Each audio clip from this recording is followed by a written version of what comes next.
Hey, what is going on everyone? Welcome back to another Clash Royale video.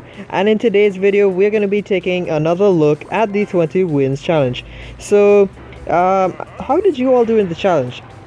Personally, I came like around 10 wins and I kind of gave up after that because every time I tried, I'd get to 10 wins and then I'd lose, mostly because I was just lagging so damn much. A few other matches were just really done hard counters, but I mean, I was willing to work with the hard counters and stuff, but the lag just frustrated me so much that I decided to throw in the towel kind of early because as the day went on, my internet connection was getting worse, so it was just like throwing gems down the drain basically here. So I'm fighting the chief and I'm using 3 musketeers. Now this is a 3 musketeer deck that I got from my friend JD's Gaming. He actually got the 20 wins with this deck, which is why I used it a lot. And the minor control deck that you would have seen me use in the guide, that was a control deck by Mune7, a local player here. He also got to like 18 wins, and for his 18th fight, I guess, or his last entry, he did manage to fight someone who was ranked 400 in the world at the time, so good job to you there, bro. So anyways, this deck right here, it is basically a pump deck here with the 3 muskies.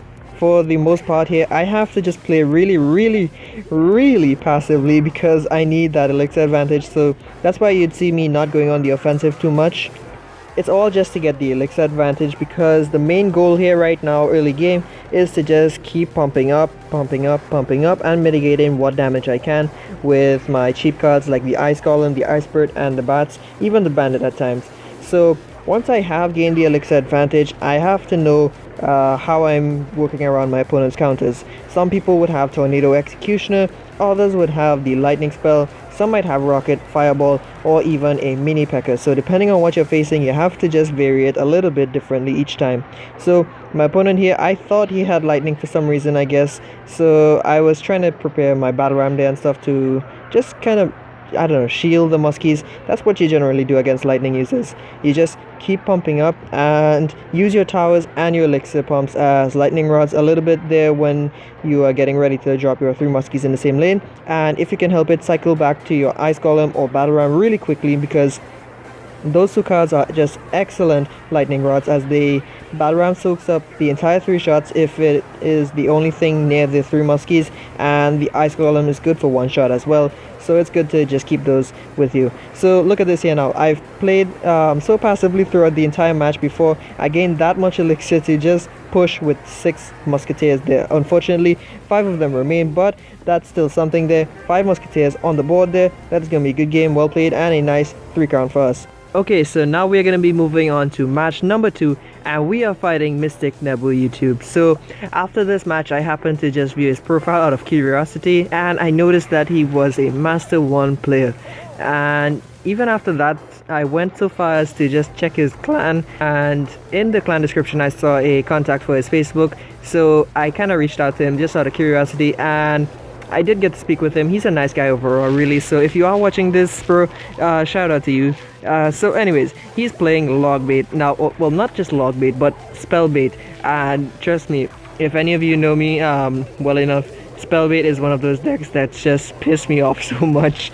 I mean, it probably pisses off a lot of people overall, but generally I am not able to handle this type of deck very well, because it's just so frustrating with all the tough decisions you have to make sometimes, and you just have to be really mature in your decisions. So right here I decided to pump up there, and I luck out because he did not have the rocket in rotation, but he is not going to let me get that elixir there, so he quickly rockets it down just like he should.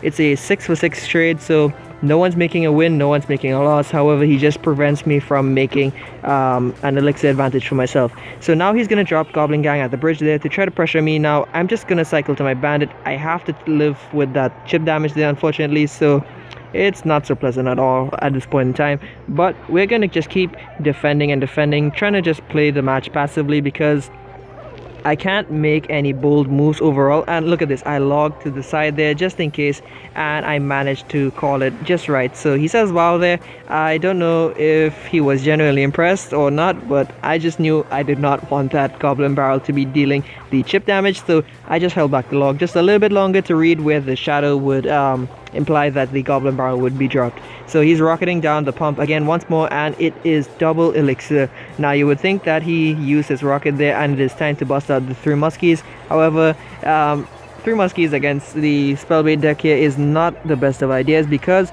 he has the Goblin Gang to swarm. Well, look at that. Look at that. I even forget how the match went. So I'm gonna just lock that Goblin Barrel there and get ready to push. He does have the Goblin Barrel, well, not the Goblin Barrel, what am I saying? I'm mixing up myself here. He does have the Goblin Gang in rotation there, and our muskies do connect to the tower there. They deal quite a significant amount of damage, and we are able to get that tower down pretty low.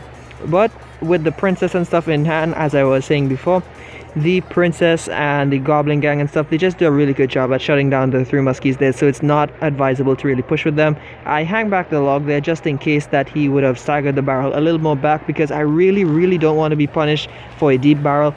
I'm gonna just drop my bandit on defense. Now this is really annoying right now for me here. He's cycling that barrel very quickly, so I have to drop my cheap cards as well just to make sure that I keep up with his rotation here. So things are heating up pretty quickly here now. So I do manage to get down a pump there before, and he is quickly punishing me fit. The good thing though, he was so busy trying to punish me here, I did manage to keep both of my pumps up and he did not rocket them down. I'm just gonna have to be forced to use the log there on the tower there, and we do get the bandit to connect.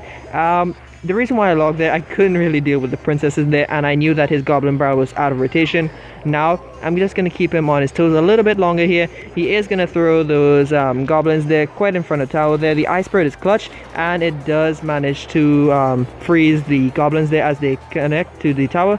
So now we're just going to go all out. Now this is what I was trying to tell you all before. You gain a elixir advantage and then you just spam. You just spam and you spam and you spam. That is exactly what JD told me when he was teaching me this deck. You have to just gain that much of an elixir advantage so that when your opponent makes a mistake, you can literally just be bridge spam. Now, bridge spam is not my favorite kind of thing to really fight, and this is technically a bridge spam deck, but not quite, because you still have to play very carefully overall. So that was a good game, well played, and I kind of had a lot of fun. It was really intense. Honestly, I was not sure how that was going to work. Take a look at this beautiful ice column placement here. I am gonna just soak up the damage from both sides. What he did there was kind of like a log bait in some sense, I guess, because I'd have to choose which side I wanted to address, but I had a ice column, so I just used that to my advantage there to just soak up the damage from both sides. And look at this now, we have equal damage on both sides. He drops the giant, so I'm gonna drop my battle ram, and he overcommits with a mega minion and knight, so he is at a disadvantage here in terms of elixir. So now I'm just gonna get ready to defend sort of cheaply, and I do not know what his cards are at this point in time, so I decided to make a big gamble here. I knew that he was low on elixir there and that he was committing very hard, so I dropped my 3 muskies in the middle there, a little off from the pump just in case he had rocket, but if he had lightning or fireball, I'd kind of be in a lot of trouble. So I'm gonna drop this battle ram here, and it is gonna just bypass that bowler there very quickly, and in doing so it does distract him. So the muskies and the bats clean up shop there with the bowler there, and the battle ram does take the tower there. So that's a pretty good lead for us here, and my opponent here, he is forced to defend with a Goblin Gang there, and we are looking pretty darn good. We have 1 tower down, we barely took any damage overall. He has no way to address our pump, and we're just sitting and waiting for him to make his next move. So he is going to get ready with a giant again once more, and I'm debating whether or not to use my 3 muskies. I decided, you know what, let's just cycle. What JD told me here is when you are just waiting for your opponents to make a move and you don't need any specific cards at any point in time, you just want to cycle and stuff. I was trying to get back to the pumps, but I figured, you know what, he is going to make a mammoth push against me here, so I gotta be ready for it anyways. So I invest with the 3 muskies, seeing that he didn't address them with his spell before, and now I'm just going to try to distract that bowler there from locking on to my muskies there, because we have to keep them alive. We already spent 9 elixir to get them down on the field, so we're going to do our best to just keep them around a little bit longer. So now we have 5 Musketeers on the board now. Things are not looking good for Sucrus GT here. He drops his gang, but they are almost instantly vaporized here, and we're going to drop these bats here to support the muskies there while they are distracted, and they torture that mega minion fairly quickly. He drops us the laugh there, throws a log at the bats and the Musketeers, and now we are going to just drop 3 more Musketeers right in his face here, and he's gonna throw us a laugh once more. So that is going to be good game, well played, and better luck next time. So we basically just outcycled him, and we just kind of kept the pressure up after taking the elixir lead. So now we're going to be fighting Nake, and I'm pretty sorry for anyone whose names I might have butchered, but anyways, Nake, he is going to be playing a P.E.K.K.A. control deck. So he's got the Electro Wizard there for our Battle Ram, as well as the P.E.K.K.A. plus the P.E.K.K.A. itself is just a super hard counter through our 3 Muskies, so it is going to be quite a challenge now. So he drops a P.E.K.K.A. in the back while I drop an Ice Golem there. I kind of wish I had dropped the Ice Golem in the opposite lane, because then I could have just supported it with the Battle Ram. He drops a Dart Goblin here on defense, and he's just trying to save his elixir, I guess. He probably thought I might have had a Inferno Tower or Inferno Dragon or something, so he opts to save the E-Wiz for defense. Good zap by him there, and he does leave me in quite a bit of a pickle here. I'm forced to use a defensive Battle Ram. Not too bad, we do kill the Electro Wizard. That was my main concern there at that point in time. We drop our Bandit, and she is going to dash to their Bandit there, and his Bandit does connect to the tower, but we still have that pump kicking. He did not address it at all, so we did get the full width for it here. Now take a look at this play here very carefully. So we are going to log that Battle Ram back there just as it charges up there, and we're going to drop that Ice Golem there on defense, and it completely shuts it down. It's a 4-for-4 elixir trade. Pretty good, and I learned this trick while spectating JD's gaming, so he kind of showed me this new technique here that I could have done. I didn't know about it before, but hey, you learn something new every day, folks, and this apparently is one of them. So ignore the lag here, folks. Please forgive me, the recorder, everything. I don't know why there's at least one lag spike in most of these recordings now for some reason. I guess I really need to clear space on my phone. Anyways, now seeing that his direct damage is out of rotation, I think it is time to bring out the 3 Musketeers. So it's time for these bad girls to just make an appearance in the arena. So I'm just cycling bats just in case. I don't know why I really did that. I should have just sent the Muskies instead, because those bats are just gonna die for nothing. But anyways, he is gonna drop the P.E.K.K.A. in the right lane now, and the reason why I sent the Muskies the way I did is because I recall hearing somewhere once that you want to split your muskies so that you have 2 going down the lane that you are not pushing in, and what this does is it kind of distracts your opponents because it gives them a larger threat to deal with, and while you're doing that there, you can take advantage of the other lane with 1 musketeer, and by doing this you can get a lot of damage done, and that's exactly what happened here, folks. So we are going to just keep pressuring the left lane here, because he did drop that P.E.K.K.A. on the right lane, and while he is dealing with our support troops here, we're gonna have an easier time defending his P.E.K.K.A. here. Now I could have kited that P.E.K.K.A. in the opposite lane, but I did mess it up quite a bit here, so that's pretty much a fail by me. I'm not sure why he dropped that poison there, but that's money for us here, folks. So we are going to freeze that P.E.K.K.A. with the Ice Bird, not take any damage from the P.E.K.K.A., but I kind of waste that log there. We do suffer a lot of damage by the Bandit, so it's time to make up for our mistakes, and we drop the Battle Ram at the bridge there. While the Barbarians are tanking, I drop the Ice Column to help tank the P.E.K.K.A. a little bit, and the Ice Bird there just to stall a little bit longer there to keep our muskies up. We want to keep those muskies up because we already spent the 9 elixir for them. We want to make sure we get all the value that we can. So it's time to just bridge spam right now and keep him from dropping anything on the opposite lane for us here now, and we are going to support that last musketeer with the Ice Bird and Bandit, and now he drops his own Bandit there. This is his mistake here, folks. He neglected to defend our Bandit in time first, so while he's doing that there, he did suffer a lot. So our Bandit connected to his tower there while we were able to just defend nicely there and take the win. So moving on to our next match here, we are going to be fighting Ronald here, and Ronald is going to be playing a Hog Cycle deck with the Mini P.E.K.K.A. and Lightning. It is a pretty darn strong deck overall, so I kind of messed up defense I think in the start here, so excuse that. But anyways, if you are looking for a nice Hog deck to play, this is a pretty good one overall. So I would recommend giving it a try if you have the cards leveled up and stuff. It's a pretty nice deck with the Hog with the Lightning, the Ice Wizard, and the Mini P.E.K.K.A. and Bats. You kind of have defense locked down a bit here, and the reason why I kind of tossed that well played, I'm kind of teasing him here. At this point in time, he does not know my deck right now, or at least he does not suspect what I'm running. So I'm just thanking him mentally right now because he lightning the pump. We already got back 1 elixir, so he spent 6 elixir, we spent 6, but we did get back 1, so we technically spent 5. Make him use that lightning there when he did not need to use it. And excuse my stammering here, folks, if I do stammer a little bit. Sometimes when I'm talking a lot here, I kind of mix up my words, but anyways. So he is gonna get ready to just push with the Hog and Ice Golem here, and I know this is coming here right now, and I still opt to defend the other lane here with the bandit, and it kind of just screws me over. So at this point in time, I cannot defend with a battle ram, I cannot defend with an ice golem, so like I'm just sitting there like, please help, send help, please.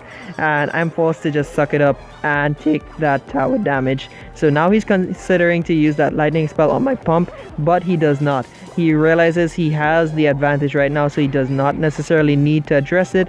So kind of well played, I guess, in some sense. I do pump on the opposite side, however, because I don't want to give him that lightning value, and you see he immediately lightninged it down, if that's a word. And the ice golem here now, it kills the ice wizard and bats. But anyways, the reason why I pumped on the opposite side there, I just did not want to give him that much more reason to use it on our crown tower. We can live with the damage on our king tower, but not on the crown tower there, because that's our last stand basically. So he's cycling cards right now to get back to that lightning. He logs and he gets good value, I guess, because he hits everything there. I do, however, drop my ice golem and my battle ram and stuff on time there, so he kind of neglects to realize well, he fails to realize, sorry, that the battle ram is gonna just tank the entire thing there. But look at this here.